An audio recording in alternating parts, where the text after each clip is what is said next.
لله رب العالمين الذي نحمده ونستعينه ونستغفره ونعوذ بالله من شرور أنفسنا وسيئات أعمالنا من يهده الله فلا مضل له ومن يضلل فلا هادي له أشهد أن لا إله إلا الله وحده لا شريك له وأشهد أن محمدا عبده ورسوله الذي لا نبي ولا رسول بعده اللهم صل وسلم وبارك على خاتم الأنبياء والمرسلين نبينا محمد وعلى آله وأصحابه أجمعين أما بعد فيا أيها الحاضرون الكرام أوصيكم ونفسي بتقوى الله وطاعته فقد فاز المتقون فيا أيها الذين آمنوا اتقوا الله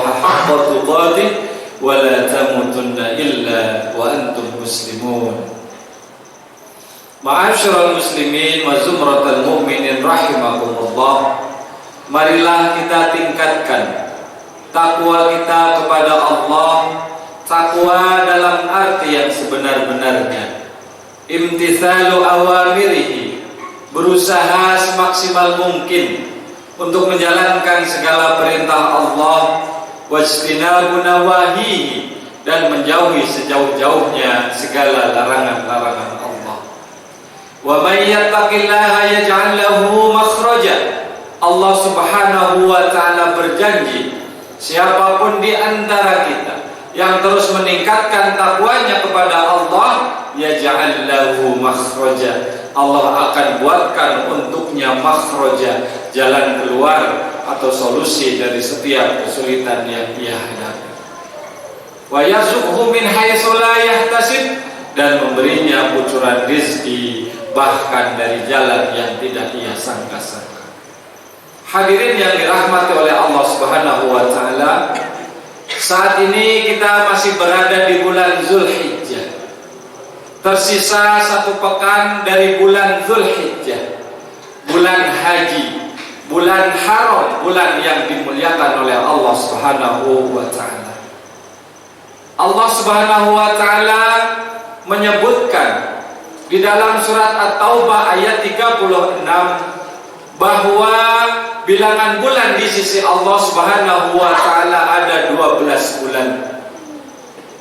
Inna iddatash syuhuri 'indallahi 12 syahrun fi kitabillah, yang sudah menjadi ketetapan Allah Subhanahu wa taala yauma khalaqas samawati wal ard, ketika Allah Subhanahu wa taala mencipta langit dan bumi.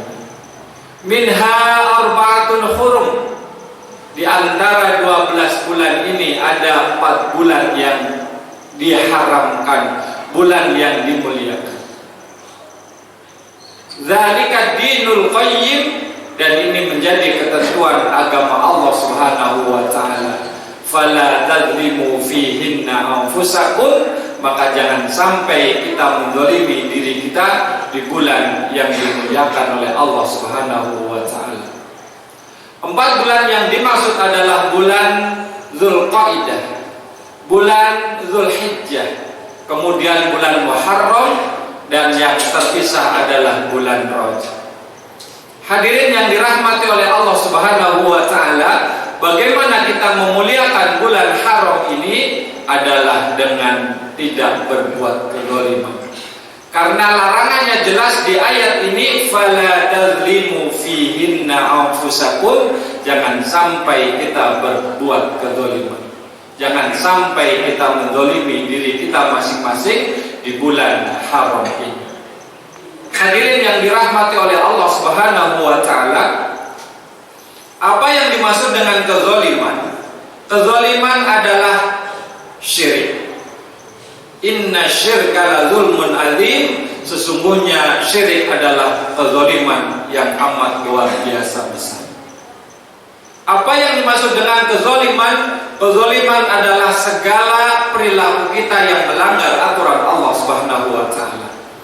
Maka ketika kita berbuat maksiat, berbuat kemungkaran, melanggar ketentuan Allah Subhanahu wa taala, hakikatnya kita sedang menzolimi diri kita masing-masing. Hadirin yang dirahmati oleh Allah Subhanahu wa Ta'ala, terkait dengan kezaliman yang paling utama, yaitu syirik kepada Allah Subhanahu wa Ta'ala, tentunya kita semua tidak sampai berbuat kesyirikan dalam artian menyembah selain Allah Subhanahu wa Ta'ala, menyembah matahari, menyembah api, menyembah patung, pohon dan lain-lain sebagainya. Pun kita insya Allah terhindar dari perilaku syirik kecil, seperti percaya kepada benda-benda, percaya bahwa suatu waktu, hari misalkan, atau bulan mendatangkan sial atau bala sehingga tidak cocok untuk melakukan suatu kegiatan. Hadirin yang dirahmati oleh Allah Subhanahu wa Ta'ala, setelah bulan Dzulhijjah ada bulan Muharram, bulan haram, bulan yang mulia. Bahkan disebutkan di dalam hadis Rasul sallallahu alaihi wasallam sebagai Syahrullah al-Muharram, bulannya Allah Subhanahu wa Ta'ala. Namun apa yang terjadi hadirin yang dirahmati oleh Allah Subhanahu wa Ta'ala, masuk bulan Muharram disambut dengan kesyirikan, dengan kemusyrikan. Yakni diyakini bahwa bulan Muharram adalah bulan penuh kesialan, sehingga tidak jadi melakukan sesuatu yang kira-kira besar, seperti pernikahan dan lain-lain sebagainya.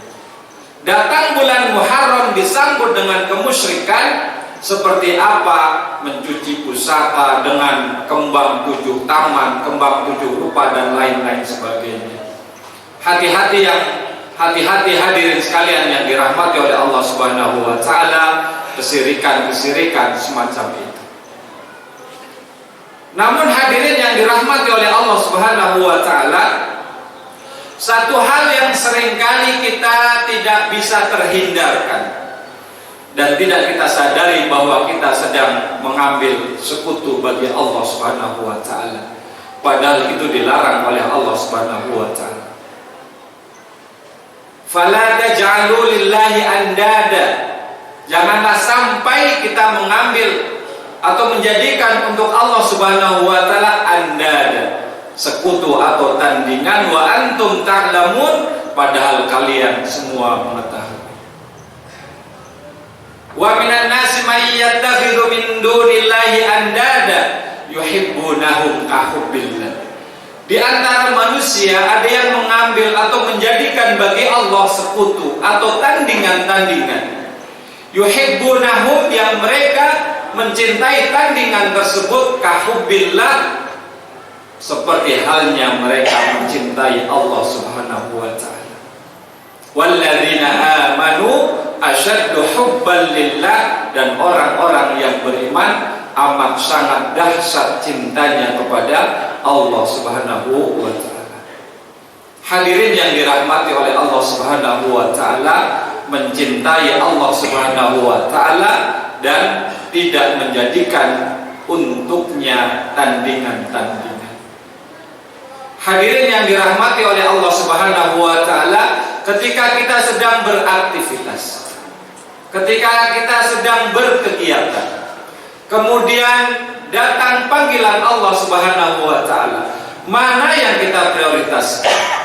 Tetap asik dengan aktivitas kita atau segera mendatangi panggilan Allah Subhanahu wa Ta'ala? Ketika kita lebih memilih asik, lebih memilih meneruskan aktivitas kita, hati-hati, hakikatnya kita sedang mengambil atau membuat tandingan untuk Allah Subhanahu wa Ta'ala. Bahwa aktivitas kita, kegiatan kita lebih kita prioritaskan daripada Allah Subhanahu wa Ta'ala. Walladzina amanu asyaddu hubban lillah, dan orang-orang yang beriman amat sangat dahsyat cintanya kepada Allah Subhanahu wa Ta'ala. Bolehlah seseorang mencintai keluarganya, istri dan anaknya, mencintai harta bendanya, mencintai pekerjaannya, tapi jangan sampai mengalahkan cintanya kepada Allah Subhanahu wa Ta'ala. ketika kita lebih memprioritaskan cinta kita kepada selain Allah Subhanahu wa taala, hati-hati. Hakikatnya kita sedang mengambil tandingan untuk Allah Subhanahu wa taala. Hadirin yang dirahmati oleh Allah Subhanahu wa taala, ibadah haji, ibadah kurban boleh saja usai, tapi spiritnya, tetapi semangatnya harus terus kita aplikasikan dalam kehidupan sehari-hari. Bahwa ibadah haji dan kurban antara lain mengajarkan kepada kita semua betapa kita harus mencintai Allah Subhanahu wa taala dengan cinta yang luar biasa, mengalahkan cinta-cinta kita yang lain selain Allah Subhanahu wa taala. Adalah Nabi Adam dan Hawa saling mencintai, saling mengasihi karena Allah Subhanahu wa taala. Allah turunkan mereka berdua ke muka bumi. Allah Subhanahu wa taala pisahkan mereka berdua jauh luar biasa. Nabi Adam Allah Subhanahu wa taala turunkan di India. Hawa Allah Subhanahu wa taala turunkan di Jeddah. Kemudian Allah Subhanahu wa taala pertemukan mereka di Jabal Rahmah, di Gunung Rahmat, gunung kasih sayang dan cinta. Di mana itu? Di Arafah. Dan di padang Arafah ini sekalian, hadirin sekalian yang dirahmati oleh Allah Subhanahu wa taala, Rasulullah sallallahu alaihi wasallam berpesan di haji wadanya, di hajinya yang terakhir pada tanggal 9 Zulhijjah pada tahun 9 Hijriah, ketika Rasul sallallahu alaihi wasallam sedang menunaikan wukuf di Arafah. Pesan-pesan yang luar biasa fenomenalnya, yang intinya adalah pesan cinta dan kasih sayang. Bahwa manusia di hadapan Allah Subhanahu wa taala adalah sama. Tidak ada beda antara yang Arab dan yang bukan Arab. Tidak ada beda antara yang kulit hitam dengan yang kulit putih. Yang membedakannya adalah takwa kepada Allah Subhanahu wa taala. Maka Rasul sallallahu alaihi wasallam melarang menumpahkan darah. Rasulullah sallallahu alaihi wasallam melarang membunuh. Rasulullah sallallahu alaihi wasallam melarang merusak dan merampas harta benda. Hadirin yang dirahmati oleh Allah Subhanahu wa taala, pesan yang luar biasa terkait bahwa kita semua harus saling mencintai, harus saling menghormati karena Allah Subhanahu wa taala. Hadirin yang dirahmati oleh Allah Subhanahu wa taala, jamaah haji menunaikan rukun haji yang utama, yaitu wukuf di padang Arafah. Sejenak mereka bertahanus, sejenak mereka berdiam diri, wukuf. Apa yang mereka lakukan? Memperbanyak zikir kepada Allah, memperbanyak istighfar, memperbanyak mengingat Allah Subhanahu wa taala. Sehingga Arafah salah satu artinya adalah yang berbau harum. Maksudnya adalah karena istighfarnya mereka hamba-hamba Allah di padang Arafah, Allah Subhanahu wa taala ampuni segala dosa-dosa dan kesalahannya. Dan kenapa sampai jamaah haji mohon maaf bela-belain hadir berpanas-panasan di Arafah? Karena wujud cinta mereka kepada Allah Subhanahu wa taala. Maka Arafah berarti pula yang harum atau yang wangi, maksudnya adalah bahwa mereka hamba-hamba Allah Subhanahu wa taala, karena taubatnya mereka, karena istighfarnya mereka, Allah Subhanahu wa taala ampuni dosa-dosa dan kesalahannya sehingga tidak tercium, mohon maaf, bau busuk kezaliman atau dosa dan kesalahan. Hadirin yang dirahmati oleh Allah Subhanahu wa taala, adalah Nabi Allah Ibrahim dan Nabi Allah Ismail. Betapa Ibrahim luar biasa cintanya kepada anandanya, kepada anaknya Ismail. Buah hati belahan jantung, sosok anak yang luar biasa ia harapkan menjadi penerus perjuangan di masa yang akan datang. cintanya luar biasa. Tetapi ketika Allah Subhanahu wa taala memerintahkannya untuk mengorbankannya, maka apa yang dilakukan oleh Nabi Ibrahim lebih memilih untuk memprioritaskan cintanya kepada Allah Subhanahu wa taala. Falamma balagha ma'hu sa'ya qala ya bunayya inni ara fil manami anni azbahuka fanzur madza tara qala satajiduni qala ya abati fa'al ma tu'mar satajiduni insyaallahu minas sabirin. Adalah Nabi Ismail ketika sudah sampai pada masa dia bisa berinteraksi dengan ayahandanya Ibrahim. Kemudian Nabi Ibrahim berkata kepada anaknya Ismail, wahai anakku, aku melihat di dalam mimpi bahwa aku menyembelih dirimu. Fanzur madza tara, maka bagaimana menurutmu? Dijawab oleh Nabi Ismail, ya abatif al ma tu'mar, wahai ayahanda, lakukan apa yang diperintah. Satajiduni insyaallah minas sabirin, insyaallah engkau akan mendapati aku hamba yang bersabar. Hadirin yang dirahmati oleh Allah Subhanahu wa taala, cinta luar biasa Nabi Ibrahim kepada anandanya, kepada anaknya Ismail, tetapi tidak mengalahkan cintanya kepada Allah Subhanahu wa taala. Nabi Ibrahim membuktikan bahwa cintanya kepada Allah luar biasa dan rela mengorbankan anaknya Ismail. Hadirin yang dirahmati oleh Allah Subhanahu wa taala, karena besarnya cinta Nabi Ibrahim kepada Allah Subhanahu wa taala, maka Allah Subhanahu wa taala mengganti dengan penyembelihan kambing. Ini mengajarkan kepada kita semua bahwa selain kita cinta kepada Allah Subhanahu wa taala, juga cinta kepada kemanusiaan, cinta kepada manusia, sebagaimana pesan Rasulullah SAW di Haji Wada tadi, bahwa manusia apapun alasannya tidak pantas, tidak patut untuk dikorbankan. Atas nama eksploitasi alam, misalkan manusia dikorbankan, tidak boleh. Tidak boleh.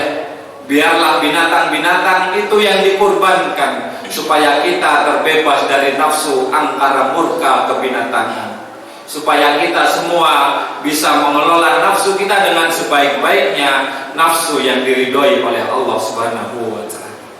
Maka hadirin sekalian yang dirahmati oleh Allah Subhanahu wa taala, mari kita hormati bulan haram ini, bulan Dzulhijjah ini, kemudian bulan Muharram nanti. Bagaimana dengan senantiasa menjauhkan diri kita dari berbagai macam kezaliman. Kezaliman yang paling utama adalah syirik kepada Allah Subhanahu wa taala, dan termasuk kezaliman adalah ketika kita lebih mencintai yang lain selain Allah Subhanahu wa taala. Maka kita sebagai hamba-hamba yang beriman, walladzina amanu asyaddu hubban lillah, bahwa orang-orang yang beriman amat sangat cinta kepada Allah Subhanahu wa taala. Apa wujud cintanya kepada Allah Subhanahu wa taala? Adalah memprioritaskan keinginan Allah Subhanahu wa taala. Ketika kita cinta kepada selain Allah, kepada istri, kepada anak, kepada keluarga, kepada harta benda, kepada jabatan dan lain-lain sebagainya, jadikan itu berdasarkan cinta kita kepada Allah Subhanahu wa taala. Barakallahu li wa lakum fil Qur'anil azim, wa nafa'ani wa iyyakum bima fihi minal ayati wa dzikril hakim, wa taqabbala minni wa minkum tilawatahu innahu huwas samiul basir.